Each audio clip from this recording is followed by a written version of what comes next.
38세 노총각.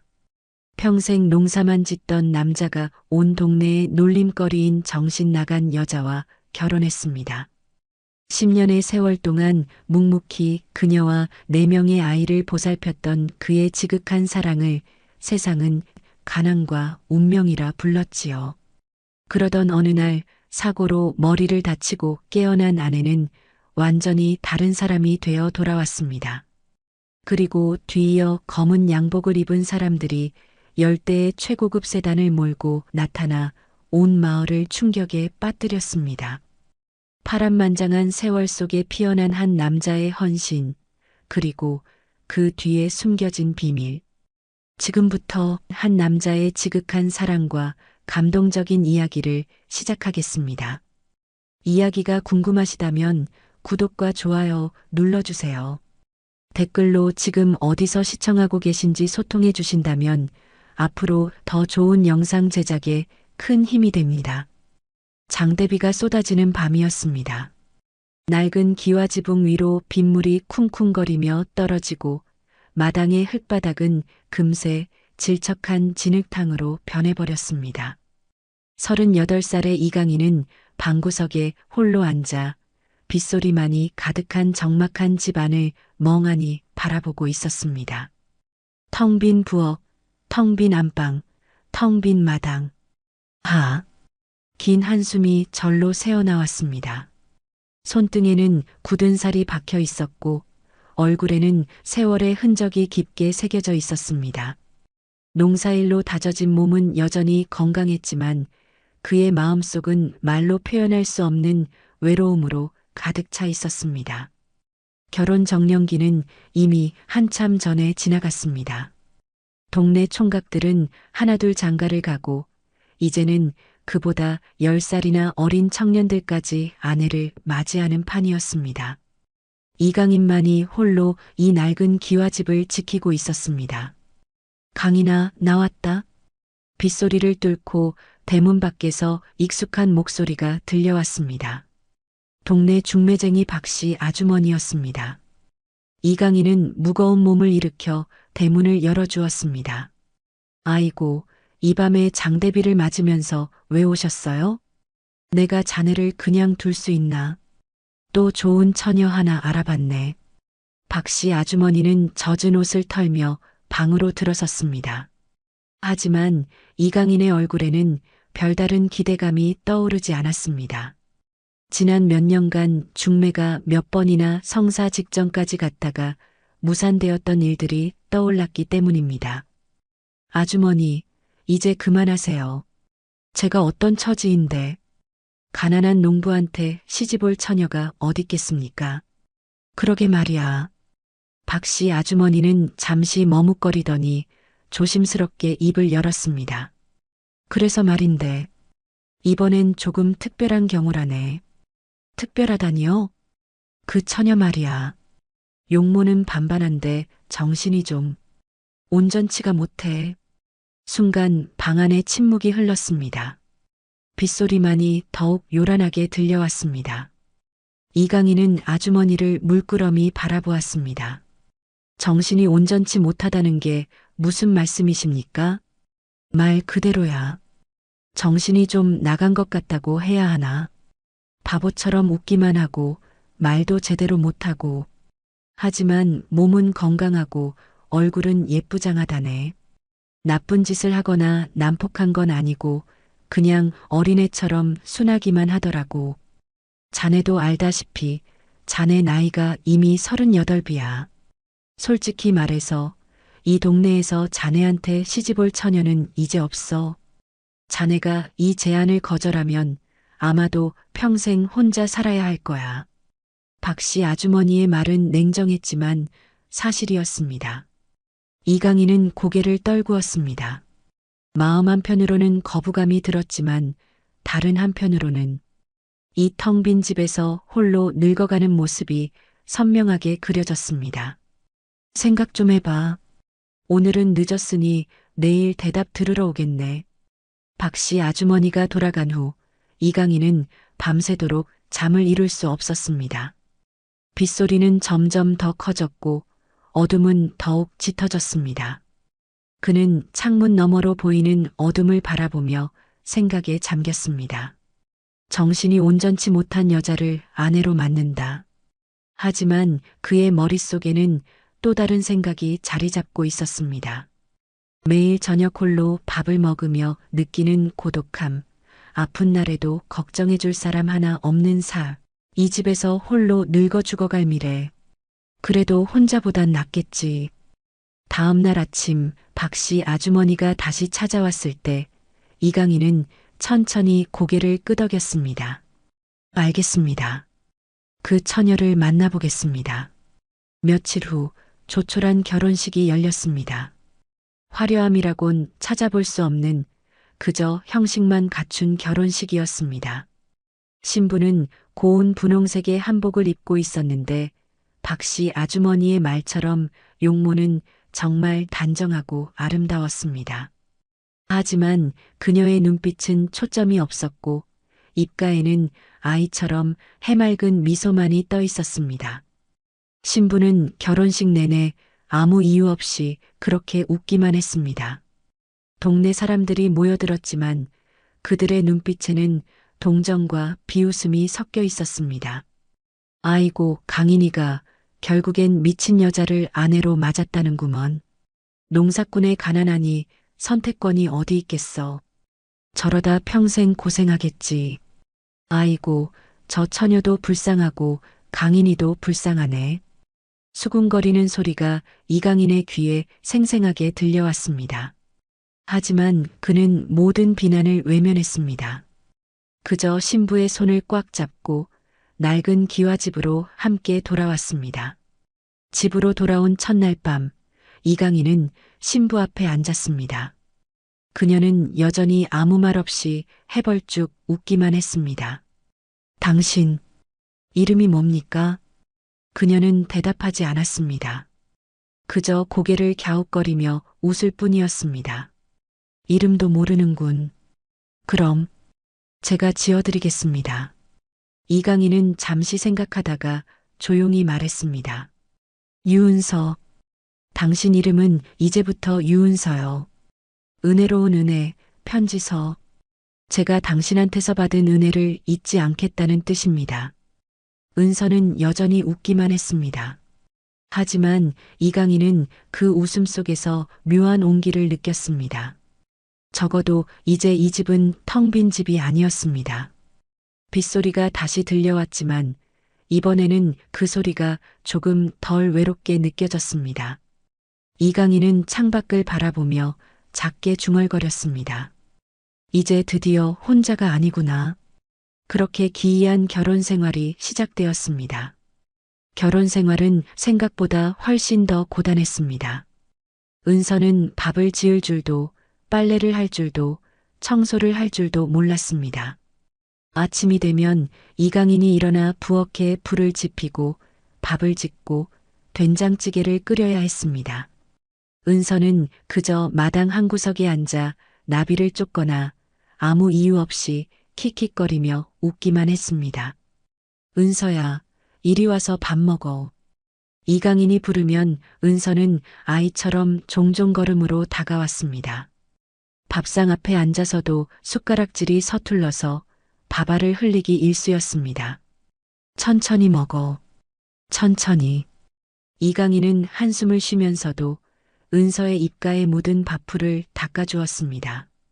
그녀는 그런 이강인을 보며 또 해맑게 웃었습니다.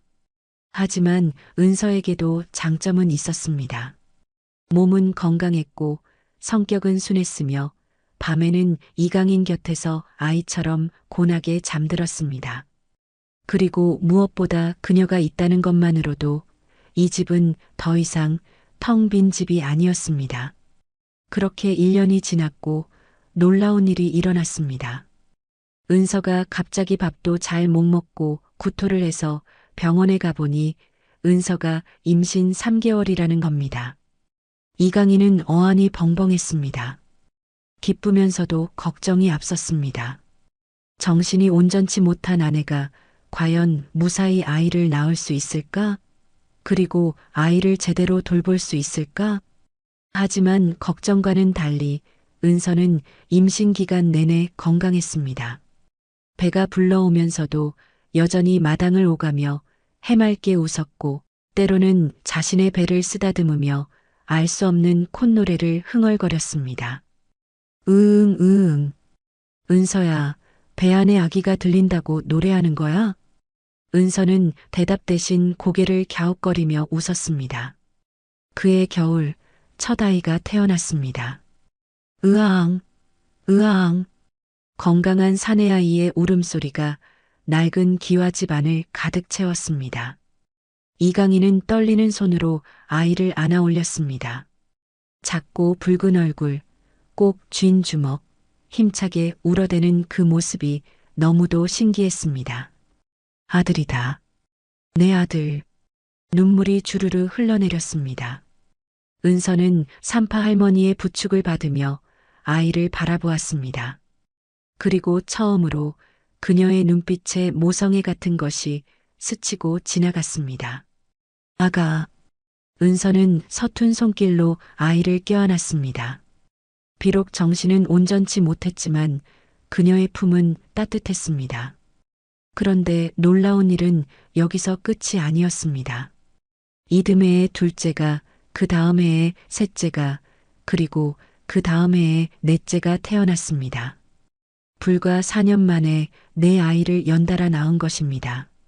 모두 건강하고 토실토실한 아이들이었습니다. 으앙, 으앙, 엄마, 배고파. 형아가 때렸어. 나 안 때렸어.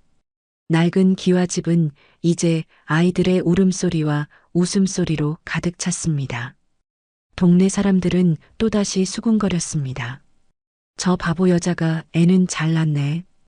몸은 건강한가 봐. 4명을 연달아 낳다니. 하긴 정신이 멀쩡해도 요즘 애 넷 낳는 집이 어딨어. 애들이 예쁘긴 한데 강인이만 이제 진짜 고생길이구먼. 이강인은 뒤에서 그 말들을 듣고 마음이 복잡했습니다. 사실은 이강인도 기쁘면서도 막막했습니다. 혼자 농사를 지어 4식구, 아니 5식구를 먹여 살려야 했으니까요. 새벽같이 일어나 밭으로 나가고 해가 질 때까지 일하고 집에 돌아와서는 아이들 밥을 챙기고 기저귀를 빨고 재우고 이강인의 하루는 쉴 틈이 없었습니다. 아버지, 배고파? 큰아이가 이강인의 바지를 잡아당겼습니다. 이강인은 녹초가 된 몸을 이끌고 부엌으로 갔습니다. 은서는 마당 한 구석에서 막내를 안고 있었습니다. 그녀는 여전히 아이처럼 웃으며 막내에게 의미 없는 소리를 들려주고 있었습니다. 으응 으아. 은서야. 이강인은 한숨을 삼켰습니다. 원망하고 싶지 않았습니다. 은서도 나름대로는 아이들을 사랑하고 있었으니까요. 비록 밥을 챙겨주거나 제대로 돌보지는 못했지만 그녀의 품은 아이들에게 따뜻했습니다. 하지만 가끔은 너무 힘들었습니다. 으앙, 으앙. 어느 날 저녁 셋째가 열이 나서 밤새 울어댔습니다. 이강인은 밤새 아이를 안고 달래야 했습니다. 은서는 옆에서 잠들어 있었고 다른 아이들도 지쳐서 잠들어 있었습니다. 아가야, 제발, 제발 좀 그쳐라. 이강인의 목소리는 지쳐 있었습니다. 손등에는 굳은 살이 더욱 깊이 파였고 얼굴에는 주름이 늘어났습니다. 38배 결혼했지만 이제 겨우 43인데도 50살처럼 늙어 보였습니다. 그때였습니다. 크크크. 은서가 갑자기 일어나더니 아무 말 없이 마당으로 뛰쳐나갔습니다. 은서야, 어디가? 이강인이 소리쳤지만 은서는 대답하지 않았습니다. 그녀는 마당 한가운데서 빙글빙글 돌며 웃기만 했습니다. 밤하늘의 달을 보며 의미 없는 말들을 중얼거렸습니다. 으응, 달, 예뻐. 아이고, 제발. 이강인은 아픈 아이를 안고 있어 은서를 데리러 갈 수도 없었습니다. 그저 멀리서 그녀를 바라보며 한숨을 쉴 뿐이었습니다. 내 인생은 이제 이렇게 끝나는 건가? 그런 생각이 들 때마다 이강인은 아이들의 얼굴을 바라보았습니다. 토실토실하게 잘 자라는 내 아이들. 비록 가난했지만 이 아이들만은 건강하게 키우고 싶었습니다. 내 인생은 끝났어도 너희들은 달라야 한다. 너희들만큼은. 이강인은 아픈 아이의 이마에 젖은 수건을 얹어주며 굳건히 다짐했습니다. 버텨야 한다. 이 아이들을 위해서라도. 마당에서는 여전히 은서의 웃음소리가 들려왔습니다. 밤은 깊어만 갔고 이강인의 고단한 하루는 그렇게 계속되었습니다. 세월은 빠르게 흘러갔습니다. 결혼한 지 어느덧 10년이 되었습니다. 큰아이는 이제 9살이 되었고 막내도 6살이 되었습니다. 내 아이들은 가난 속에서도 건강하게 자라났고 이강인은 그 세월 동안 더욱 깊이 늙어갔습니다. 은서는 여전했습니다. 10년이 지났지만 그녀는 여전히 바보처럼 웃었고 여전히 아무것도 할 줄 몰랐습니다. 다만 아이들은 그런 어머니를 자연스럽게 받아들이고 있었습니다. 엄마는 원래 저래. 큰아이가 동생들에게 말했습니다. 엄마는 우리랑 같이 노는 걸 좋아해. 그치, 엄마? 크크크. 놀아. 놀아. 은서는 아이들과 함께 마당에서 뛰어놀았습니다. 어머니라기보다는 같이 노는 언니 같았습니다. 어느 봄날이었습니다. 애들아, 오늘은 읍내장에 가자. 옷도 사고 신발도 사야지. 이강인이 말했습니다. 아이들은 환호성을 질렀습니다. 와, 장에 간다. 아버지, 나 과자 사줄 거지? 그래, 하나씩만 사주마. 이강인은 내 아이들과 은서를 데리고 읍내로 향했습니다. 낡은 손수레에 막내와 둘째를 태우고 큰아이와 셋째는 걸어가게 했습니다. 은서는 이강인의 옆에서 신이 나서 종종 걸음을 쳤습니다. 장은 사람들로 북적였습니다.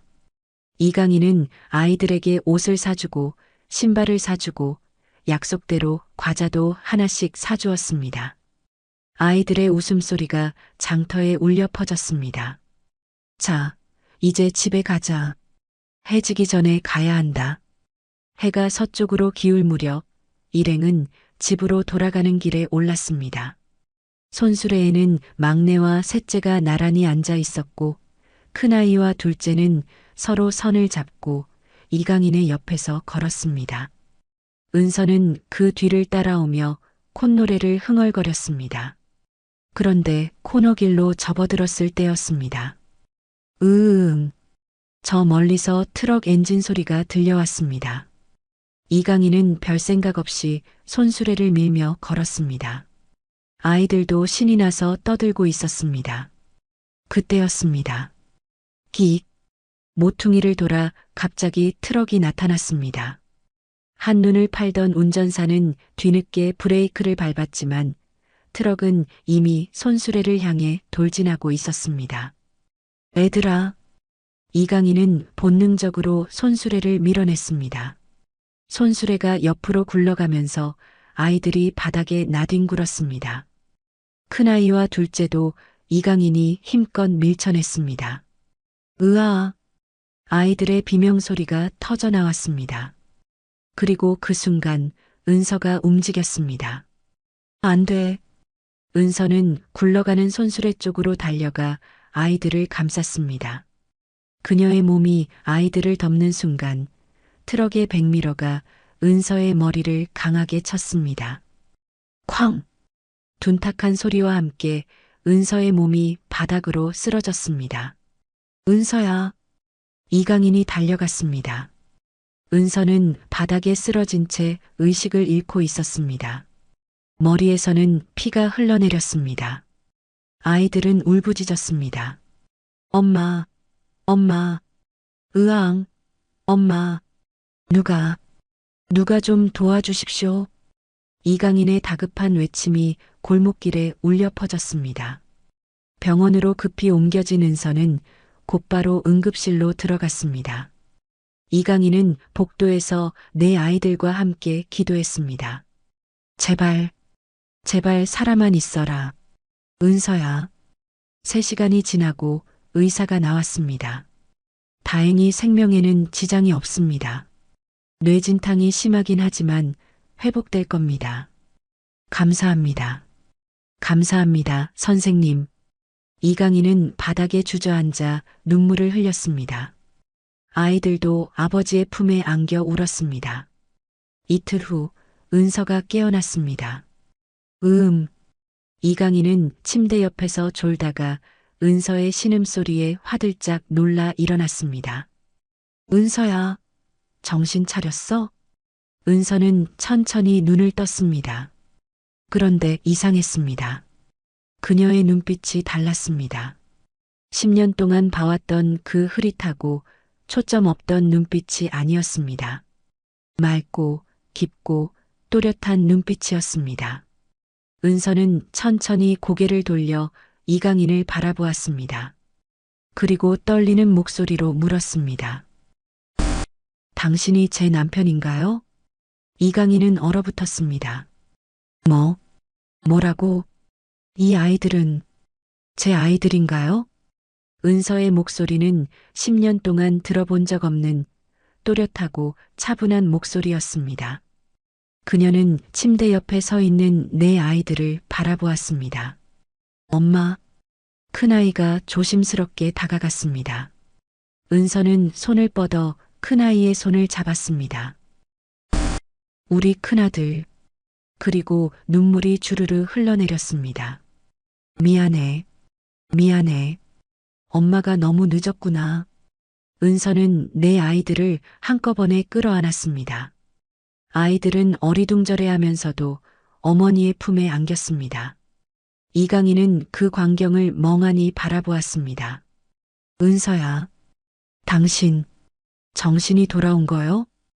은서는 눈물을 흘리며 이강인을 바라보았습니다. 미안해요. 당신 제 남편 맞나요? 그렇소. 이 아이들은 정말 제 아이들인가요? 그렇소. 모두 당신이 낳은 우리 아이들이요. 은서는 다시 한번 아이들을 껴안았습니다. 그리고 소리내어 울었습니다. 미안해. 정말 미안해. 엄마가 너무 늦게 돌아와서 정말 미안해. 이강인은 그 모습을 보며 가슴이 무너져 내리는 것 같았습니다. 기쁨과 혼란이 동시에 밀려왔습니다.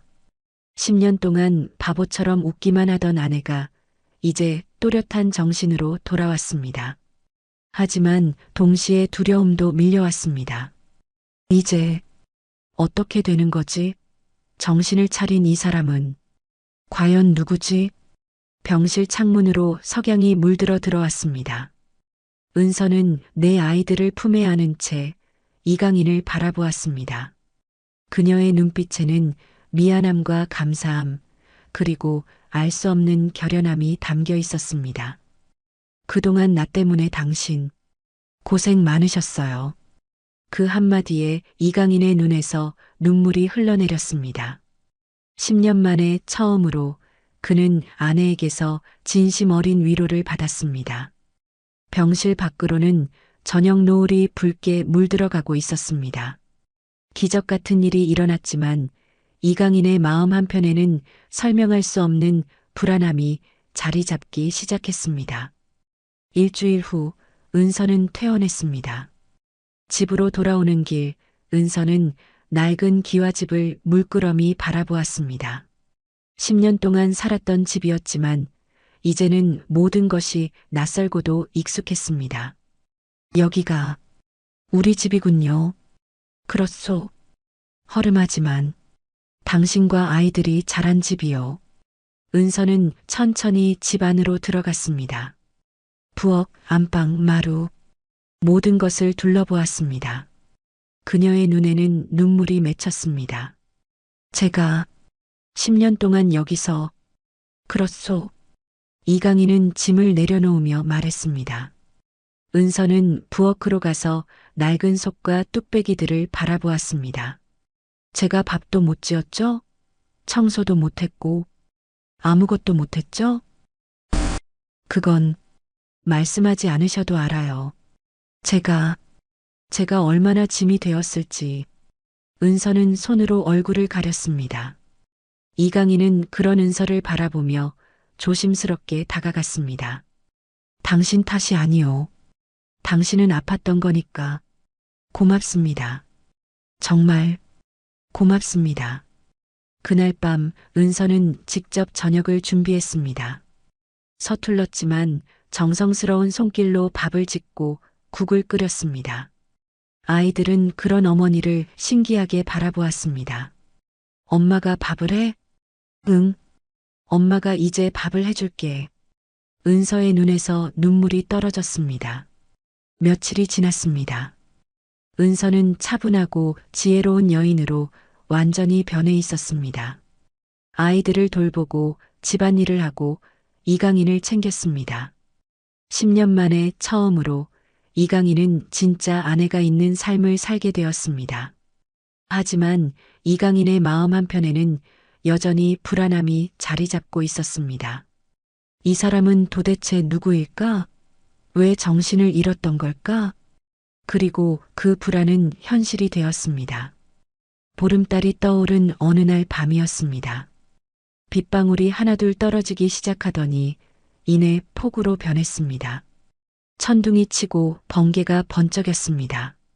이강인은 아이들을 재우고 마루에 앉아 있었습니다. 은서는 부엌에서 설거지를 하고 있었습니다. 우르릉, 콱광, 천둥 소리가 집을 뒤흔들었습니다. 그때였습니다. 우웅, 대문 밖에서 낮고 묵직한 엔진 소리가 들려왔습니다. 빗소리를 뚫고 들려오는 그 소리는 점점 가까워졌습니다. 이강인은 일어서서 대문 쪽을 바라보았습니다.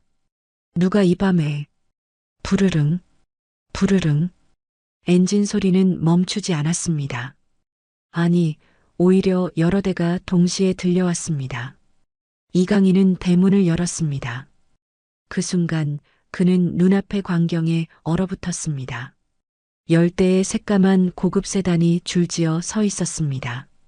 빗물에 젖은 차체가 번쩍번쩍 빛났습니다. 헤드라이트 불빛이 낡은 기와집 마당을 환하게 비쳤습니다. 이게 무슨... 차 문들이 하나둘씩 열렸습니다. 검은 양복을 입은 남자들이 우산을 쓰고 내렸습니다. 그들은 일사불란하게 움직였고 뒷차 문을 열어주었습니다. 이강인은 다리가 후들후들 떨렸습니다. 당신... 뒤에서 은서의 목소리가 들렸습니다. 이강인은 뒤를 돌아보았습니다. 은서가 부엌에서 나와 마당으로 걸어오고 있었습니다. 그녀의 얼굴은 차분했지만 눈빛에는 깊은 슬픔이 담겨 있었습니다. 은서야, 저 사람들이 저를 오랫동안 기다려온 사람들이에요. 은서는 천천히 마당으로 걸어나갔습니다. 빗물이 그녀의 머리와 어깨를 적셨습니다. 검은 양복의 남자들은 일제히 허리를 숙여 인사했습니다. 아가씨, 아가씨, 드디어 찾았습니다. 이강인은 그 자리에 주저앉았습니다. 무릎에 힘이 풀렸습니다. 아가씨, 아가씨라고? 심장이 미친 듯이 뛰었습니다. 머릿속이 하얗게 변했습니다. 수많은 질문들이 폭풍처럼 밀려왔습니다. 도대체 은서는 누구인가? 왜 이런 사람들이 찾아온 거지? 내 아내는 도대체 어떤 사람이었던 거지? 은서는 천천히 뒤를 돌아 이강인을 바라보았습니다. 빗물과 눈물이 뒤섞여 그녀의 얼굴을 타고 흘러내렸습니다. 곧 모든 걸 알게 될 거예요. 천둥이 다시 한번 크게 울렸습니다. 번개가 하늘을 가르며 마당을 환하게 비쳤습니다. 그 순간 가운데의 차에서 한 노인이 천천히 내렸습니다. 흰 머리에 위험 있는 자세, 맞춘 듯한 각이 잡힌 양복을 입은 그 노인은 은서를 보자마자 눈물을 흘렸습니다. 하영아, 아버지, 이강인의 머릿속에서 모든 것이 무너져 내렸습니다. 아버지, 아버지라고?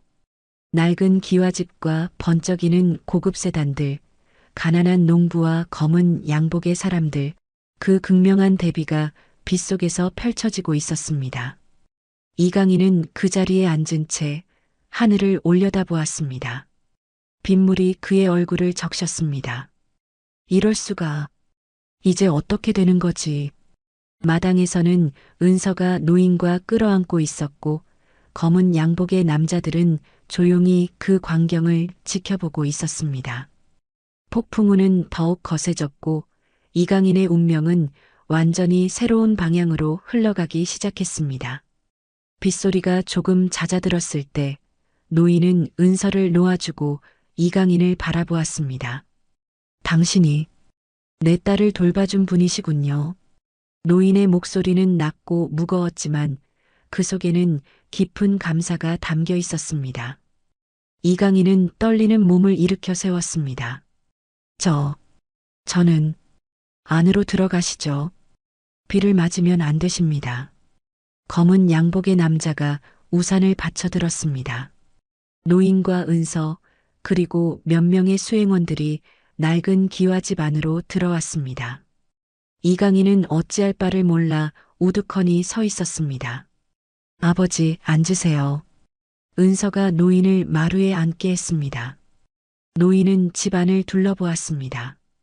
낡은 가구들, 금간 뚝배기들, 해진 이불들. 그의 눈에서 눈물이 또다시 흘러내렸습니다. 하영아, 내가 이런 곳에서 괜찮아요, 아버지. 전 행복했어요. 은서는 아버지의 손을 잡았습니다. 그리고 이강인을 바라보았습니다. 이 사람이 저를 살려준 분이세요. 노인은 천천히 고개를 돌려 이강인을 바라보았습니다. 앉으십시오. 예. 이강인은 멀뚱한 얼굴로 앉았습니다. 노인은 잠시 침묵하다가 천천히 입을 열었습니다. 제 소개를 해야겠군요. 저는 유진수라고 합니다. 서울에서 대형그룹이라는 회사를 경영하고 있습니다. 네, 대형그룹. 이강인은 그 이름을 들어본 적이 있었습니다. 신문에서, 라디오에서 몇 번 들었던 이름이었습니다. 서울의 대기업, 건설과 유통을 하는 재벌 기업이었습니다. 이 아이는 제 막내딸입니다. 본명은 유하영입니다. 하영. 이강인은 은서를, 아니 유하영을 바라보았습니다. 그녀는 눈물을 흘리며 고개를 끄덕였습니다. 미안해요. 당신한테 미리 말하지 못해서. 유 회장은 한숨을 쉬며 이야기를 이어갔습니다. 10년 전 하영이가 교통사고를 당했습니다. 서울 외곽도로에서 빗길에 차가 미끄러지며 절벽 아래로 떨어졌습니다. 운전사는 그 자리에서 숨졌고 하영이는 머리를 심하게 다친 듯합니다. 구조대가 도착했을 때 하영이는 이미 사라진 뒤였습니다. 기억을 잃은 채 어딘가로 떠돌았던 거죠. 저는 10년 동안 딸을 찾아 헤맸습니다. 전국을 뒤졌고 사람을 수백 명 동원했지만 찾지 못했습니다.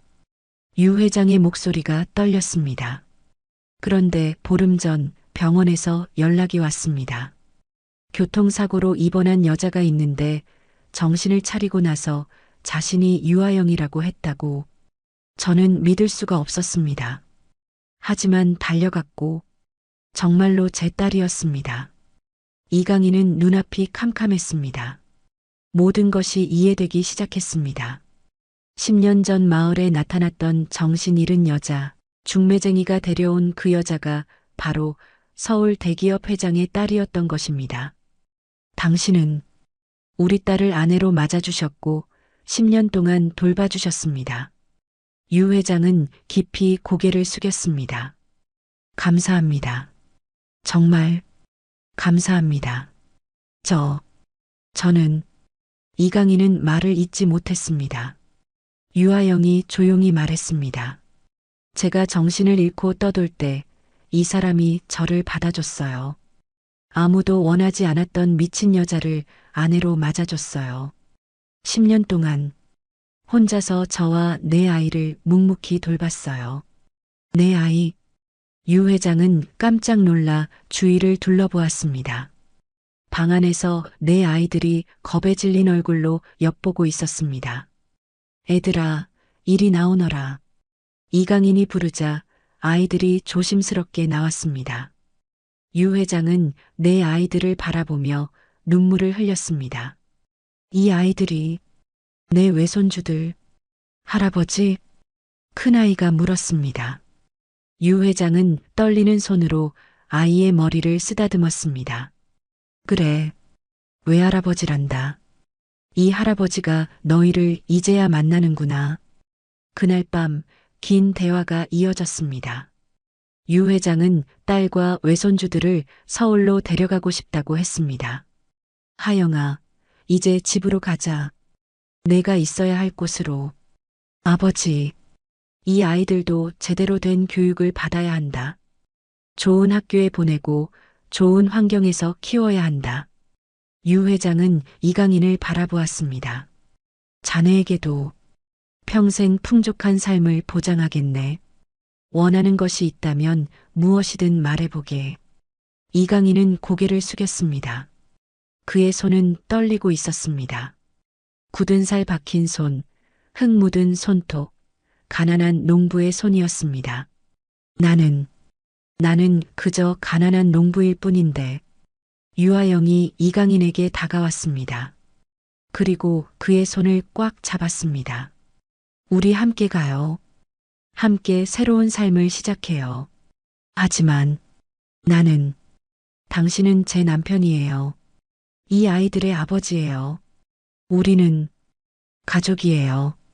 유아영의 눈에서 눈물이 흘러내렸습니다.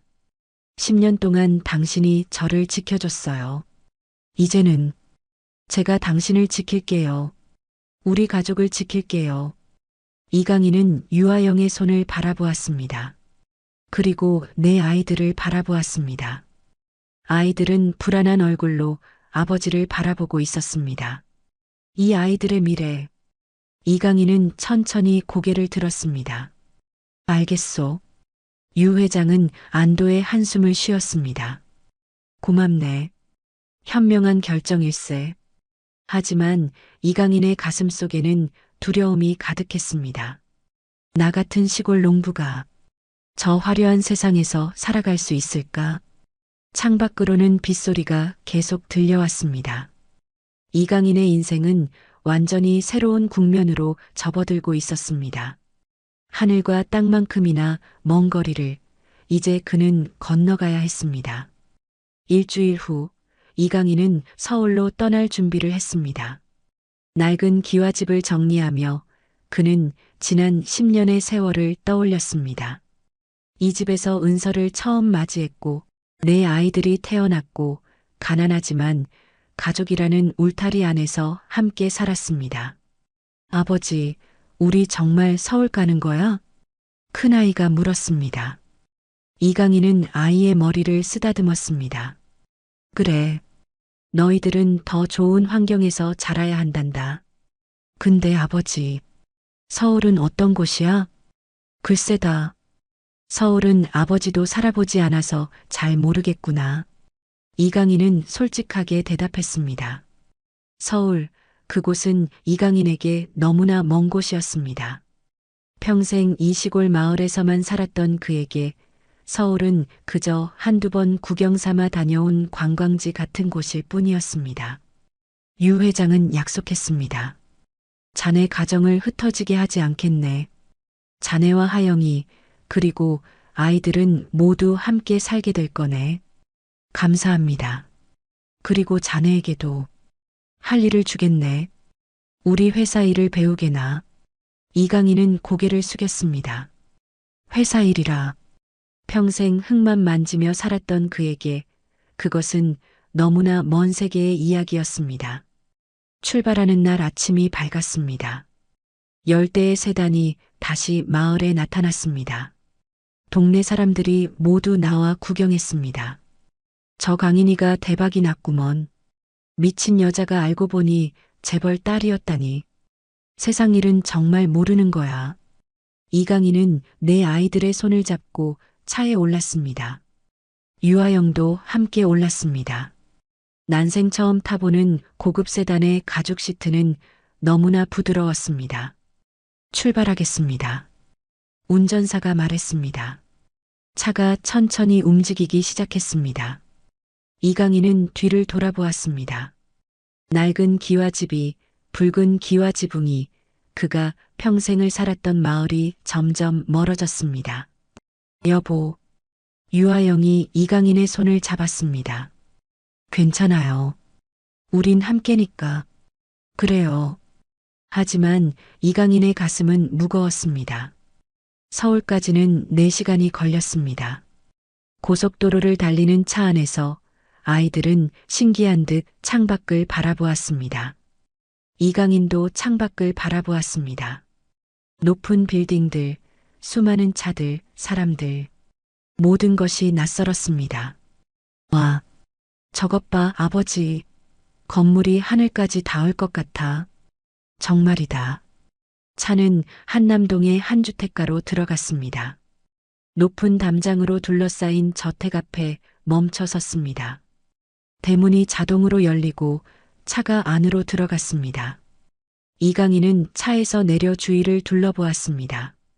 넓은 정원, 분수대, 잘 가꿔진 나무들, 그리고 웅장한 저택. 이것이 유아영이 자란 집이었습니다. 이게 집이라고? 이강인은 중얼거렸습니다. 아이들도 입을 떡 벌리고 저택을 바라보았습니다. 어서 들어오세요. 집사가 나와 일행을 안내했습니다. 현관을 지나 거실로 들어가자 화려한 샹들리에와 대리석 바닥이 눈에 들어왔습니다. 이강인은 자신의 낡은 신발을 보며 움츠러들었습니다. 하영아, 왔구나. 안쪽에서 한 중년 여성이 나왔습니다. 유아영보다 나이가 많아 보였고 화려한 옷을 입고 있었습니다. 그녀의 얼굴에는 오만함이 가득했습니다. 언니, 10년 만이네. 살아 돌아올 줄은 몰랐어. 중년 여성은 유아영을 포옹했지만 그 포옹에는 따뜻함이 없었습니다. 그리고 그녀는 이강인을 바라보았습니다. 이 사람이 내 남편? 그래, 언니. 내 남편 이강인이라고 해. 이강인 씨? 유경선은 이강인을 위아래로 훑어보았습니다. 그녀의 눈빛에는 노골적인 경멸이 담겨 있었습니다. 시골 농부시라면서요? 그렇습니다. 아버지는 정말 이런 사람까지 받아들이시다니. 유경선은 코웃음을 쳤습니다. 이강인의 얼굴이 붉어졌습니다. 유아영이 언니 앞으로 다가섰습니다. 언니, 이 사람은 내 남편이고 내 아이들의 아버지야. 알아. 하지만 하영아, 현실을 봐. 이 사람이 우리 세계에 적응할 수 있을 것 같아? 시골뜨기 농부가? 언니, 됐어. 아버지가 부르신다. 서재로 가보자. 유경선은 돌아서서 걸어갔습니다. 유아영은 이강인을 바라보았습니다. 미안해요. 언니는 원래 성격이 저래요. 괜찮소? 하지만 이강인의 마음은 괜찮지 않았습니다. 그는 자신의 손을 바라보았습니다. 굳은 살 박힌 손, 농부의 손, 이 손으로 이 화려한 세상에서 살아갈 수 있을까? 그날 저녁 가족 식사 자리가 마련되었습니다. 긴 식탁에 유 회장이 앉고 유경선과 그녀의 남편 그리고 유아영과 이강인, 네 아이들이 함께 앉았습니다. 자, 오랜만에 온 가족이 모였구나. 유 회장이 말했습니다. 하지만 식탁의 분위기는 어색했습니다. 유경선은 이강인을 흘끔흘끔 쳐다보며 코웃음을 쳤고 이강인은 어떤 포크와 나이프를 써야 할지 몰라 당황했습니다. 이강인 씨, 이런 음식이 처음이시죠? 유경선이 물었습니다. 그렇습니다. 많이 낯설으시겠어요. 우리 같은 사람들과는 많이 다른 세상에서 살다 오셨으니까요. 경선아, 유 회장이 낮은 목소리로 경고했습니다. 하지만 유경선은 멈추지 않았습니다. 아버지, 사실을 말씀드리는 거예요. 이 사람이 우리 세계에 적응하는 건 쉽지 않을 거예요. 이강인은 주먹을 꽉 쥐었습니다. 분노가 치밀어 올랐지만 그는 참았습니다. 아이들 앞이었고 유아영 앞이었습니다. 저는 최선을 다하겠습니다. 최선을 다한다고 되는 게 아니에요. 세상에는 타고난 것들이 있어요. 당신은 농부로 태어났고 우리는 다른 세계에서 자랐어요. 유경선, 유 회장이 소리쳤습니다. 이강인은 하영이의 남편이고 내 외손주들의 아버지야. 가족으로 대접해라. 유경선은 입을 다물었지만 그녀의 눈빛에는 여전히 경멸이 담겨 있었습니다. 식사 후 이강인은 혼자 정원으로 나왔습니다. 서울의 밤하늘에는 별이 보이지 않았습니다. 그는 시골 마을의 밤하늘을 떠올렸습니다. 쏟아질 듯한 별들, 귀뚜라미 소리, 풀냄새. 여보, 유아영이 다가왔습니다. 괜찮아요? 모르겠소. 이강인은 솔직하게 대답했습니다.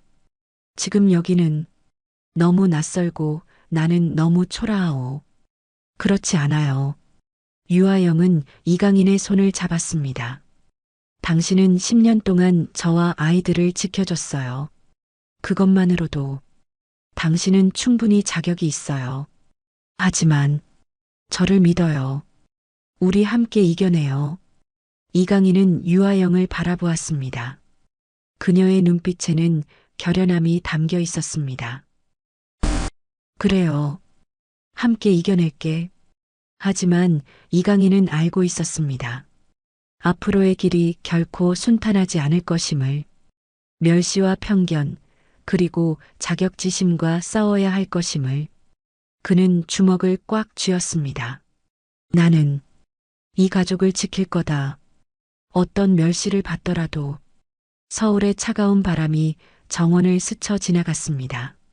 한 달 후부터 이강인은 대형 그룹의 한 사무실에 출근하기 시작했습니다.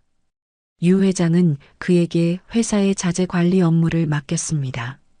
건설 현장에 들어가는 목재, 철근, 시멘트 등의 품질을 확인하고 관리하는 일이었습니다. 강인 씨, 이 서류들을 확인해 보세요. 직원이 서류 뭉치를 던지듯 책상에 놓았습니다. 이강인은 서류를 하나씩 읽어 내려갔습니다. 글씨는 읽을 수 있었지만 전문 용어들은 이해하기 어려웠습니다. 과장님, 이 부분이 잘 이해가 안 되는데요. 직접 찾아보세요. 저도 바빠요. 냉랭한 대답이 돌아왔습니다. 이강인은 한숨을 쉬며 혼자 공부했습니다. 밤늦게까지 남아서 서류를 읽고 책을 찾아보고 현장을 직접 돌아다니며 배웠습니다. 여보, 너무 무리하지 마요. 유아영이 걱정했습니다. 괜찮소? 나는 해낼 수 있소. 이강인은 악착같이 일했습니다. 농사일로 다져진 체력과 끈기로 그는 조금씩 업무를 익혀갔습니다. 그렇게 일을 배우고 실무를 익히며 3달이 순식간에 지나갔습니다. 그러던 어느 날 강인 씨, 이번 동탄 건설 현장 목재 납품 건 당신이 담당해요. 과장이 말했습니다. 예, 알겠습니다. 이강인은 납품업체 목록을 받아들었습니다. 그리고 하나씩 확인하기 시작했습니다. 가격, 품질, 납품 일정, 모든 것을 꼼꼼히 살폈습니다. 며칠 후 현장에 목재가 도착했습니다. 이강인은 직접 현장으로 가서 목재를 확인했습니다. 그런데 이상했습니다. 이건 목재의 단면을 보니 안쪽이 썩어 있었습니다. 겉은 멀쩡해 보였지만 속은 벌레가 먹고 썩어 있었습니다. 이거 쓸 수 없는 거 아닙니까? 현장 소장이 화를 냈습니다. 누가 이런 걸 납품한 거야? 이강인은 서류를 다시 확인했습니다. 납품업체, 검수도장, 결제사인, 모든 것이 제대로 되어 있었습니다. 하지만 실제 목재는 불량품이었습니다. 이건 함정이다. 이강인은 직감했습니다. 누군가 일부러 불량 목재를 납품하게 만든 것입니다. 그리고 그 책임을 이강인에게 뒤집어 씌우려는 것입니다. 누구 짓이지? 이강인은 밤새 조사했습니다. 납품업체의 대표를 만나고 서류를 뒤지고 현장 직원들을 한 명씩 만나서 확인했습니다. 그리고 마침내 진실을 찾아냈습니다. 그래서 납품업체 대표에게 엄포를 놓았습니다. 이 건을 회장님께 직접 고하겠노라고. 그제서야 납품업체 대표는 떨리는 목소리로 말했습니다. 저도 어쩔 수 없었습니다. 유경선 이사님이 직접 연락하셨어요. 이번 건은 특별히 처리하라고. 그래서 유경선 이사님이 예, 죄송합니다. 이강인은 주먹을 꽉 쥐었습니다. 유경선, 유아영의 언니, 그녀가 이 음모를 꾸민 것입니다. 날 쫓아내려는 거구나. 하지만 이강인은 도망치지 않았습니다. 그는 모든 증거를 모았습니다. 녹음 파일, 문자 메시지, 통화 기록, 증인 진술, 모든 것을 정리해서 파일로 만들었습니다. 일주일 후 유 회장이 주재하는 경영회의가 열렸습니다. 유경선도 참석했습니다. 그녀는 이강인을 보며 비웃는 듯한 표정을 지었습니다. 이번 동탄 현장 목재 불량건에 대해 보고하겠습니다. 과장이 보고를 시작했습니다. 담당자인 이강인 씨의 관리 소홀로 불량 목재가 납품되었습니다. 손해액은 2억 원에 달합니다. 뭐라고? 유 회장이 놀라 물었습니다. 이강인 씨, 어떻게 된 거요? 이강인은 천천히 일어섰습니다. 그리고 준비한 파일을 꺼냈습니다. 회장님, 이것은 함정이었습니다. 함정? 네. 누군가 일부러 불량 목재를 납품하도록 조작했습니다. 그리고 그 책임을 저에게 뒤집어 씌우려 했습니다. 이강인은 증거 자료들을 하나씩 제시했습니다. 녹음 파일이 재생되었습니다. 유경선 이사님이 직접 연락하셨어요. 회의실이 조용해졌습니다. 유경선의 얼굴이 하얗게 변했습니다. 이건 조작이야. 조작이 아닙니다. 여기 문자 메시지 기록도 있고 통화 기록도 있습니다. 그리고 증인도 있습니다. 이강인은 차분하게 말했습니다. 농부였지만 그는 바보가 아니었습니다. 평생 흙을 만지며 살았지만 진실과 거짓을 구별할 줄은 알았습니다. 경선아, 유 회장의 목소리가 낮게 깔렸습니다. 이게 정말이냐? 아버지, 저는 대답해. 유경선은 고개를 숙였습니다. 그녀는 더 이상 변명할 수 없었습니다. 죄송합니다. 유 회장은 책상을 쾅 내리쳤습니다. 내 딸이 이런 짓을. 아버지, 저는 그냥 이 사람이 우리 가문에 어울리지 않는다고 생각했어요. 유경선 그 입 다물어. 유 회장은 분노에 떨었습니다. 그리고 이강인을 바라보았습니다. 이강인 씨, 미안하네. 내 딸이 자네에게 이런 짓을. 괜찮습니다, 회장님. 이강인은 고개를 숙였습니다. 저는 그저 제 가족을 지키고 싶었을 뿐입니다. 유 회장은 이강인의 어깨에 손을 얹었습니다. 자네는 생각보다 훨씬 강하고 자격 있는 사람이야. 자네는 내 사위로서 손색이 없어. 감사합니다. 유경선은 회의실을 나가며 이강인을 노려보았습니다. 그녀의 눈빛에는 증오가 담겨 있었습니다. 이강인은 알고 있었습니다. 이것으로 끝이 아니라는 것을. 그날 밤 유아영이 이강인을 껴안았습니다. 여보, 정말 잘했어요. 하지만 당신 언니는 날 더 미워하게 됐소. 괜찮아요. 우리가 함께라면 무엇이든 이겨낼 수 있어요. 이강인은 창밖을 바라보았습니다.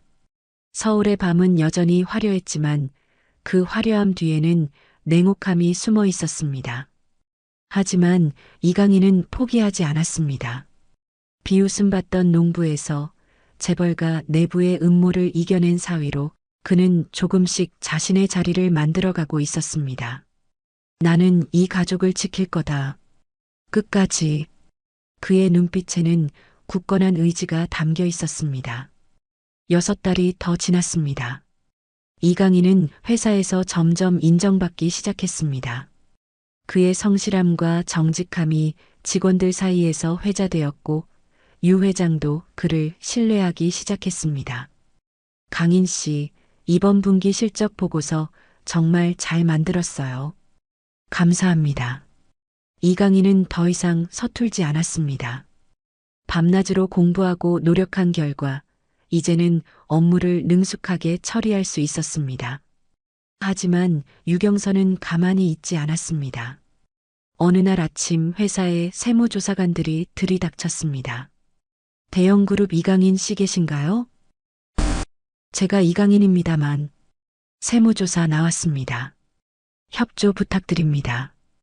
이강인은 당황했습니다. 세무조사? 무슨 일인지 전혀 알 수 없었습니다.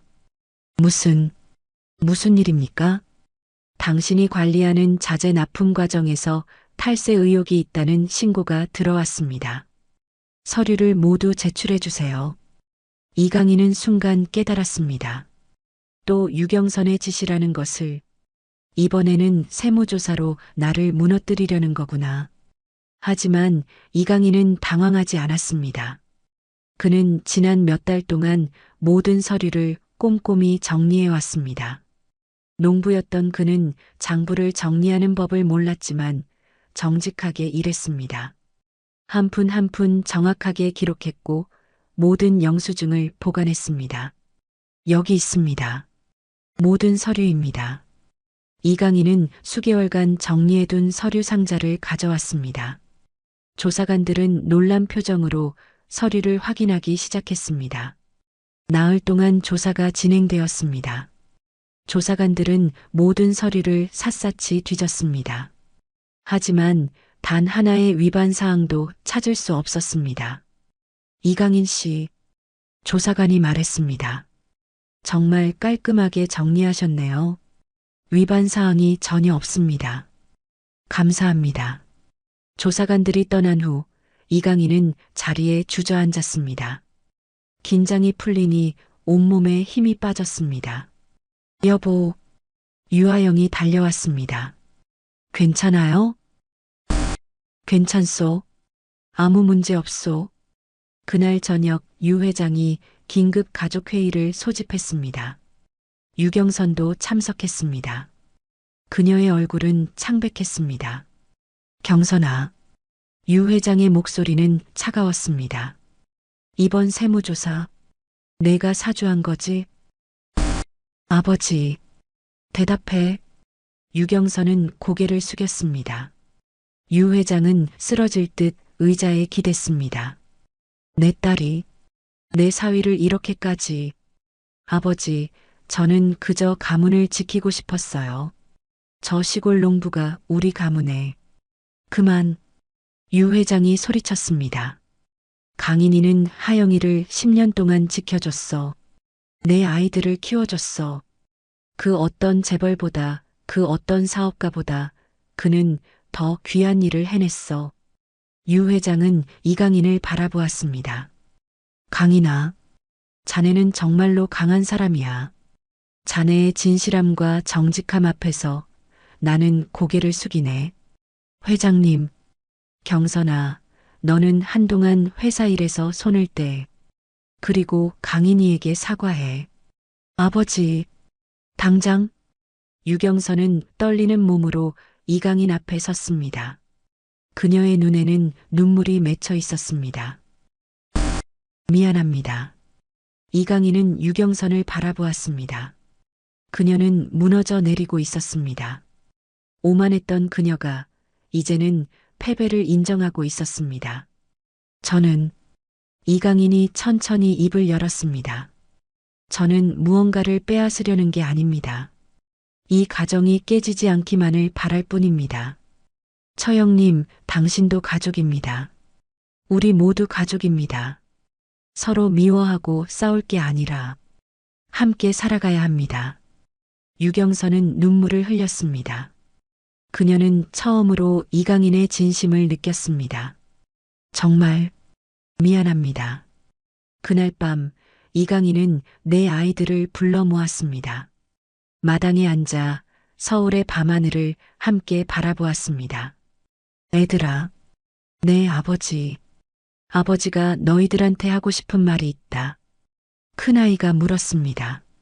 무슨 말씀이세요? 농부가 나쁜 게 아니야. 가난한 게 나쁜 게 아니야. 중요한 것은 의리와 정을 알고 사느냐야.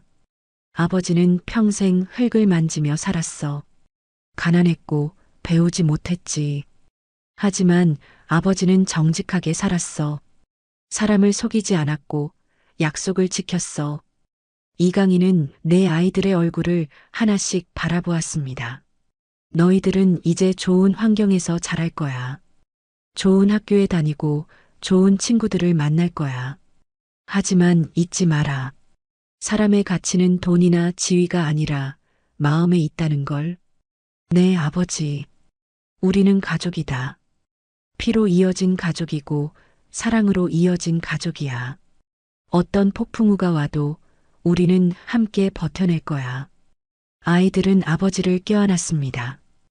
유아영도 다가와 남편과 아이들을 안았습니다. 여보, 고마워요. 나도 고맙소. 당신과 아이들이 있어서. 이강인은 하늘을 올려다보았습니다. 서울의 하늘에는 별이 잘 보이지 않았지만 그는 느낄 수 있었습니다. 저 멀리 고향 마을의 하늘도 이 서울의 하늘도 결국 같은 하늘이라는 것을. 나는 이제 더 이상 외롭지 않다. 가족이 있고 사랑이 있고 지킬 것이 있다. 이강인은 굳건히 다짐했습니다. 앞으로 어떤 시련이 와도 어떤 폭풍우가 몰아쳐도 그는 이 가족을 지킬 것입니다. 가난한 농부였지만 그는 진정한 가장이 되었습니다. 멸시받던 시골뜨기였지만 그는 진정한 사위가 되었습니다. 진정한 행복은 돈이나 지위가 아니라 바로 이 순간처럼 사랑하는 가족과 함께 있는 것임을 그는 온 가슴으로 느꼈습니다. 몇 달 후 유 회장은 이강인을 회사의 정식 이사로 임명했습니다. 더 이상 그는 시골 농부가 아니었습니다. 대형 그룹의 당당한 일원이었고 유 회장의 믿음직한 사위였습니다. 축하합니다, 이사님. 직원들이 박수를 쳤습니다. 이강인은 고개를 숙여 인사했습니다. 감사합니다. 앞으로도 최선을 다하겠습니다. 사무실로 돌아와 이강인은 창밖을 바라보았습니다. 서울의 풍경이 펼쳐져 있었습니다.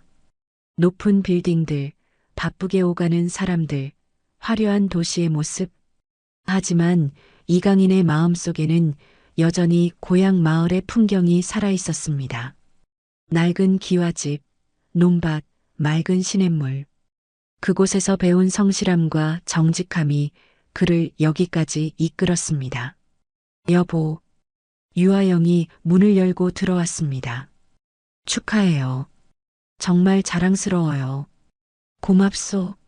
이제 우리 평화롭게 살 수 있겠죠? 그래요. 우리 가족 이제 평화롭게 살 겁니다. 이강인은 유아영의 손을 잡았습니다. 그 손은 10년 전 처음 잡았던 그 손이었습니다. 하지만 이제는 모든 것이 달랐습니다. 그들은 더 이상 정신 잃은 여자와 외로운 농부가 아니었습니다. 서로를 사랑하고 서로를 지키는 진정한 부부였습니다. 창밖으로 석양이 물들어 왔습니다. 붉은 노을이 서울의 하늘을 물들였습니다. 이강인은 그 노을을 바라보며 조용히 중얼거렸습니다.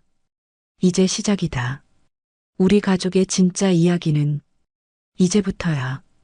오늘 이야기를 끝까지 들어주셔서 감사합니다. 영상 보시고 느끼신 감정, 댓글로 함께 나눠주세요.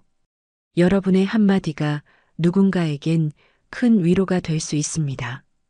영상이 마음에 드셨다면 구독과 좋아요로 응원 부탁드립니다.